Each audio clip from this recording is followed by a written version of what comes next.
You're watching Better Business Bureau's Business at its Best, brought to you by Ataraxis. You've got employees, we've got solutions. Human resources, insurance, benefits, and payroll. Our business is your business. BBB's Business at its Best. You know, every great team has a great coach. We have the coaches who specialize in getting companies in Idaho on their A game on today's edition of Business at its Best. Each week, Better Business Bureau shows you how companies in Idaho are building trust, doing what's right, and finding success. That's the purpose of Business at its Best. On the program today, we focus on strategy. We're going to show you the strategy of building relationships to grow your business. Then we're going to take a look at what setting strategy for business success looks like and how to measure effectiveness. Finally, while strategy is important, it is not everything. The one thing you must have in your business beyond strategy. You know, Business at its Best is possible because of our media partners. We're on great stations, including KTVB, Idaho's very own 24/7 in in Twin Falls, I should say, and Boise, and also Local News 8's Now channel in Idaho Falls. And we're going to start off today with Tom Old. He is the owner of Alta Vista Consulting in Boise, and he works with a variety of companies across the state, helping them achieve strategy. And first of all, tell us a little bit about the business and what you do. Well, first of all, Alta Vista Consulting started 6 years ago, and I left HP, and I decided what did I want to do the rest of my life. And I wanted to focus on a business, and I wanted to focus in an area. The area I focus on is project management and how we can help companies use the skills of project management to grow. And I also teach that at local universities and at the local PMI chapter. Great. So we're talking about strategy today. What should a business leader be looking at as they take that step to set direction for the company? Really create the strategy. That's a great question. You see that a lot. And the one thing I've seen a lot is for people to really understand where they are. And one of the simple tools around that, and we've all heard this, is the SWOT tool, where you take a piece of paper, you draw it into quadrants, and you take your strengths, your weakness, your opportunities, and your threats. And then what I find with people is when they do that, they need to be honest. And what are your real strengths? It's tough to be honest. It's impossible for some people. It's the wants versus what I really am. Am I really good at this, or do I want to be good at that? Okay. And what are those opportunities in the marketplace? And where are those threats and trends they have to go into? And what are the weaknesses? And once we get doing that, we ask them the next question. Who's your competition? What are their strengths, weaknesses, opportunities, and threats? Go do that analysis and then see how you compare. And then start putting your plans together where you want to invest and make things happen. And when you talk about a plan, you're really talking about results. Right. Correct? Mm-hmm. So how do you start identifying those results that you want to achieve out of that? Well, first of all, we look at what's the biggest need. And as you look at the biggest need, how are we going to get to that result? Is it a sales program, a new inventory, a new process control, or like when we did with the city, the Allenbaugh House? What do you want? What are those measurements? One of the things we ask people is define success. In 25 words or less, what is success to you? That's always a hard thing for people to do, and narrow it down. So the more we can work up front to do that, the stronger we are. And then we start putting down what are the variables around that, what are our assumptions for that, what are our risks, what are our budgets, what are our timelines, and what's our staffing to make it happen. Now, you used one key word in that answer, and that is measure. And the famous saying, what gets measured gets done. Right. So just how important is that measurement tool in what you do, and how do you build that in? It is a critical thing. Yeah. And it's a measurement that there's a lot of terms around SMART goals. Is it specific? Is it measurable? Is it actionable? Can you trace it and track it? Those are kind of things you really want to get involved in to understand what you're really looking at. So, and many people try to make the mistake of having too many measures. 1 to 3 is probably the right thing. So what are those 2 to 3 things that really are success to you? It's really about simplifying it down. Focus, and then focus some more. All right. And go from there. Tom Old, Alta Vista. Folks can find you online? Yes, they can. And website? I'm a member of the Better Business Bureau. Absolutely. Right. Why you're here. So the website for you? Is avc-idaho.com. avc-idaho.com. Thank you so much for being with us today. And coming up next, Greg Carlson is with us from OnTrac Coaching. He takes us beyond strategy. In fact, it's the strategy of getting your team in ship shape. You are watching Business at its Best, presented by Ataraxis. You know, Better Business Bureau has 6 standards for trust. It's how we expect ethical companies in Idaho to act in the marketplace. It's advertising honestly, telling the truth, being transparent, being responsive, safeguarding privacy, and honoring promises. Those are what we call the BBB standards for trust. If you're a customer, it's what to watch for. If you own or manage a business, it's how to behave. And our focus today is strategy, but as famous businessman Peter Drucker said, culture eats strategy for breakfast. There is much to talk about on how to develop a team. And with us today is Greg Carlson with OnTrac Coaching. Greg, thanks so much for being with us today. And you stress this over and over in our conversations as a BBB board member, but it's really about getting the right person on the right seat on the right bus. Absolutely. That gets everything done. It starts with the right team. You have to have the right players on the right team, but just as importantly, you have to make sure that the complementary skill sets that you're in touch with. So many times we're putting the wrong people on the wrong seat. We put the salesman in the accounting seat and the accounting person in the sales seat. And understanding those skill sets and putting people in where they're in sixth gear is one of the foundational aspects of putting a successful team together. So as this show airs across the state, and so many small businesses and small business owners are watching this, they're thinking, okay, I have a team of maybe 1, 2, 3 people at most who are doing the day-to-day work, and it is the accountants doing the selling and things like that, and folks are multitasking. How important is this idea of creating a crystal clear objective and a vision for the company, for that team? Well, we all have to know where the goal line is. We have to understand, and if the whole team understands where the goal line is, at least we've got everybody pointed in the right direction. You know, if your visions and objectives are crystal clear, you know that everybody is focusing on the main thing.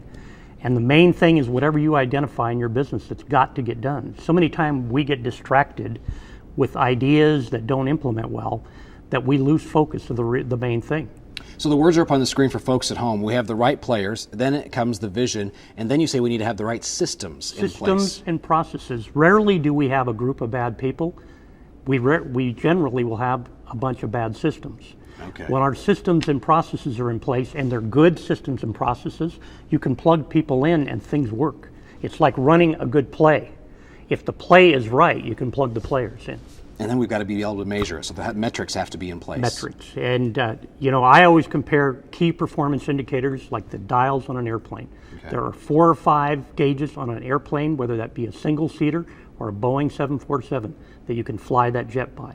Know what your key performance indicators are in your business.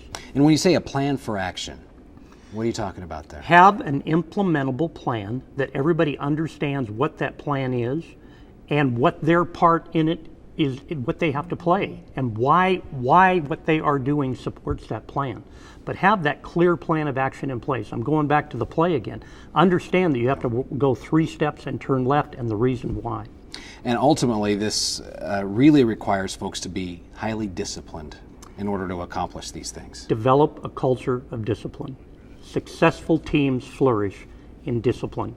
If there's anything that we can do in our business is interject discipline. You know, life is either celebrating the rewards of discipline or mourning the results of it. And a lot of us have had experience there. Interject discipline in your organization, you'll never be sorry. All right. It is Greg Carlson, OnTrac Coaching. Folks can find you online. OnTracCoaching.com. All right. Thank you so much for being with us. And, Better Business Bureau has a number of resources to help your company be the best it can be. Check out our website, bbb.org. You can also go to Facebook, search for BBB Snake River Region, and then click that like button. Coming up next, back in the strategy discussion with a look at the core elements of creating a strategy that works. You are watching Business at its Best, presented by Ataraxis.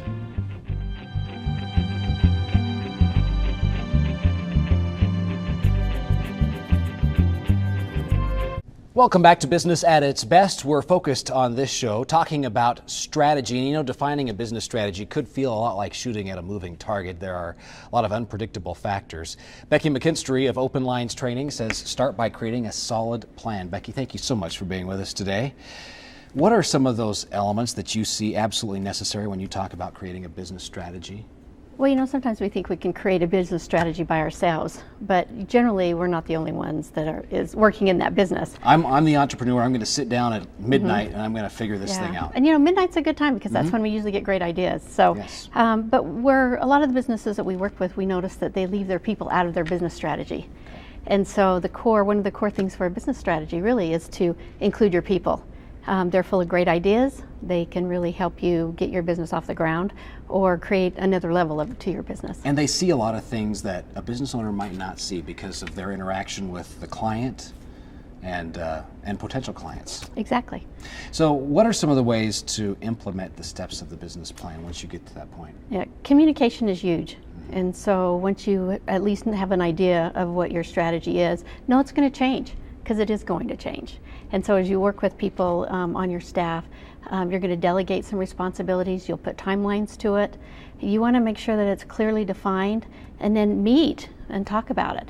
So a lot of times we miss out on training, necessary training that needs to be done for the employees, and your business strategy changes, and yet you forget to inform your people. So make sure everyone's in the loop. And you use that word clear, but clarity is so important in that, and then repetition when it comes to communication, because just saying it once, oftentimes we think, I said it once, I don't need to repeat it, but you have to repeat it as many 7 times for it to really sink in. Right, and how are you communicating it? Exactly. You know, some people are visual, some people need it auditorily, some people need to feel it before it really sinks in. So as you're trying to implement a business strategy, how you communicate it is going to be really whether it succeeds or fails. Now, earlier in the show we went over briefly what a SWOT analysis means, but how can that really drive a company forward? Yeah, we define a SWOT analysis a little different than the norm, because you do have strengths and weaknesses of your business, of your people, even of your customers. And so when you're looking at SWOT analysis, you really look at strengths and weaknesses, attitudes, and training. Attitude. So you're swapping the O of opportunity for the A of attitudes. Exactly, because you want your employees to have a great attitude, and the clearer you define your picture of what you want to accomplish, the better the attitude, and then provide training. You know, we work a lot with lots of different consultants and bring them into businesses, because we can't have expertise of everything we need on staff. And so don't be afraid to ask for help.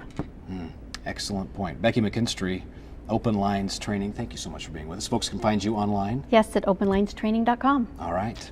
And next on Business at its Best, so much of strategy is focused on growing your business by attracting and keeping customers. That's the outside world. But what's going on with your strategy in attracting and keeping top employees? We're going to show you what that means when we return. You are watching Business at its Best, presented by Ataraxis.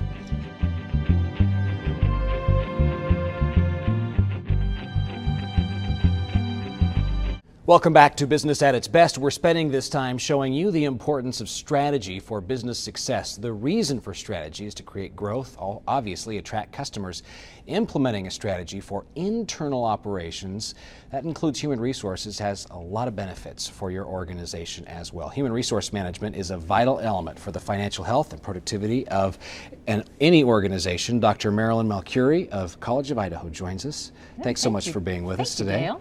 Let's start off with, what are some of the things that need to be included as you consider creating a human resource, the internal strategy for how you deal with your internal clients, your employees? Right, because you really do need to think about your employees. They can be one of your strongest assets, but they can also be a liability. Massive liability. Massive liability. So 2 different components to look at. One is the human resource management area, kind of the operational implementation. These might be areas that have legal issues or constraints tied to them. Okay. And these really will have financial implications for your organization. So you have the human resource management, then you look at the human resource development side, HRD, which is the training and development of employees. You've kind of been mentioning some of those things earlier, and making sure the training, the learning, and everything is there for your employees. This impacts your productivity and your customer service. Finding the right people, and then once those right people are in place, being sure that you're growing the right people. Right. So you in their places. In their places. So you have a management aspect and you have a development aspect when you're working with your employees. And then you have some specific items that a business owner needs to be thinking about in terms of human resources as well. Yeah, what this area really encompasses. So when you're in the management side, is it the staffing, the interviewing? Do you have a discipline program, a performance appraisal? Do you have an employee handbook where you communicate this information to employees? It also covers compensation and benefit policies, equal opportunity policies, legal regulations. So in the management side, very broad there. Then in the development side, orientation programs. Do you have training for supervisors? Many of the legal aspects are impacted or handled, if you will, by supervisors, where you have to be available. So you've used some terms that we have hit on a couple of times throughout the course of this program, that we talk about strategy, and that's clear communication. Yes. So important, clarity, really drives results. Right. And lets people know what's expected. Yeah, having strategy set up in all of these areas, in advance, not just when something occurs and then you try and handle it. So it's also something to think about. Does your organization have the capabilities and resources to handle it? Maybe you need to outsource some of these areas for people with greater expertise. And that can be scary for some businesses to think about. I don't know if I want to bring somebody in to handle that. Yeah, and that's where, and again, an interview process, getting to know the organization that you're wanting to hire and having confidence in them, checking their references and what other type of work they've done. And an honest self-evaluation to say, you know what, I'm really not good at that area, and that's why I need to turn it over if I want to find true success in plotting the strategy. Yeah, because many times small business owners, they have their passion in what their business is. And then this is all the operational side, dealing with the employees. So, you do have to be honest. Is that something your expertise can handle? Because legal implications can be very costly if they're not handled properly. So you've mentioned bringing in some outside help. What are some other resources that you could recommend for a business owner to tap into in this realm of thinking about strategy as it relates to human resources? Yeah, if a manager's wanting to get an introduction, there's a book, Human Resources for the Non-HR Manager by Carol Cullick. Almost like one of the HR for Dummies. Dummies, kind of yeah, books. that's exactly right. It is that's why I like it. It's very basic. It is just an introduction, and it's written in such a way that a manager or supervisor with any background can start to pick up some of this terminology and understand how to implement it as part of their organization. So a few viewers went running off with a pen and paper. They're going to write that book title down. It is one more time. Human Resources for the Non-HR Manager. And you remember the author's name?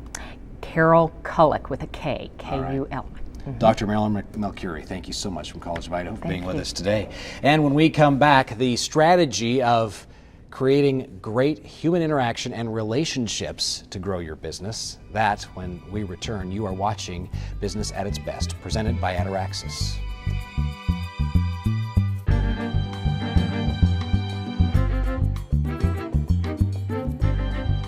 Ataraxis makes this program possible each week. The company takes care of the day-to-day work of HR, benefits, and payroll so a business owner can focus on growing the business. Dave Lakhani, the author of How to Sell When Nobody's Buying and Persuasion, the Art of Getting What You Want, joins us. He's also a part of Ataraxis. Thanks so much for being with us. And you had a chance to speak to a group of business owners recently about this idea of relationship building. So we're going to move strategy into that concept of relationship building. And you really called into question how well we really engage in building relationships as people. Right. One of the challenges that people have, I think, is they often think that having a relationship means that you know someone, that you know their name. You can see them on the street and they'll recognize you. And that's a relationship. We talk to each other regularly. But that's not really a relationship. Understanding what that person is. It's an acquaintance, right, at best. Yeah. And what we're hoping for then, if we're talking about strategy, is how do we really want that relationship to evolve and where do we want it to go? A strategy has to have an outcome. And a relationship also needs to have an outcome. So when we look at that, it's what are we going to do to get the outcome that we want with that person over what period of time, and what will that look like? And when we develop that strategy and use that to guide all of our relationships grow, our businesses grow, and we're all more profitable. And happier. Happier too, as well. Absolutely. Those meaningships become more the relationships, I should say, become more meaningful. No question. In the end. So what are some ways then that a business owner or somebody who's out there working to grow a business can improve the relationships and get beyond, I call it, drive-by business cards? Drive-by business cards, that's exactly right. The best thing that you can do is actually stop and listen. I know that sounds like old sort of jaded advice, but the reality of it is have this conversation like we're having right now. Really listen to what the other person's saying. What do they need? Where are they at? What are the kinds of things you can do? And think about doing before taking. Mm-hmm. Make sure that you're able to give something. Lead with being able to give something to them that will help them. Find out more about them. What are their passions? What are the things that drive them? And then focus around those things. Get around to the business piece for you when it's time, but focus on the other person first. It's a value add proposition. It absolutely is. I mean, every time somebody comes to you and says, I bet even on this show, Dale, the number of people go, gosh, I'd really like to be on your show. They don't know you. They don't know anything about the show, really. They just know it's a TV show, and boy, wouldn't it be great to be on. But what's really important is getting to know what are your real needs? What are the needs of the people who watch this show? What do you have to add to that? And then start adding some of those things preemptively. You'll get the message. Absolutely. And what is the ultimate result of all of this? If we start thinking about how to approach relationships by how we can add value, getting to know people, truly listening, you've got some examples of of what this means in business and the real payoff, the ROI, so to speak? You know, the real ROI or the real payoff for people is that not only do they have deeper, more meaningful relationships, but they have partnerships. And that's what we really look for in business. How can we ultimately have people who are going to be looking out for our best interests while we look out for theirs and move our businesses forward as a result of that? When we have examples of people creating those kinds of relationships, what we see ultimately are people who are actively engaged in looking for other business for you, and you're actively engaged in looking for other business for me. Those are the best kinds of businesses that we can, the best kind of business advice that we can pass on, or the leads and those kind of things. But what it really results in is meaningful, ethical business being done between people who truly deeply understand each other and their outcomes, and we're not just focused on drive-by business cards. And it's genuine. Absolutely. And that seems to be so lacking in the culture right now, people being genuine and real with one another. So it's definitely appreciated. Absolutely. Nobody wants to just feel like they've been given the billboard. They want what's real. They want to know who you are. They want to know what you care about. You know, one of the first things you asked me here was something really important. You asked me about my daughter. And when you asked me about that, immediately I'm thinking about, you know, he knows how important this is to me. I want to do something for him too. Great. Dave Lakhani, thank you so much for being with us. Ataraxispeo.com is the address, and folks can find you online. And that does it for this edition of Business at its Best. Thank you so much for being with us. Have a great week.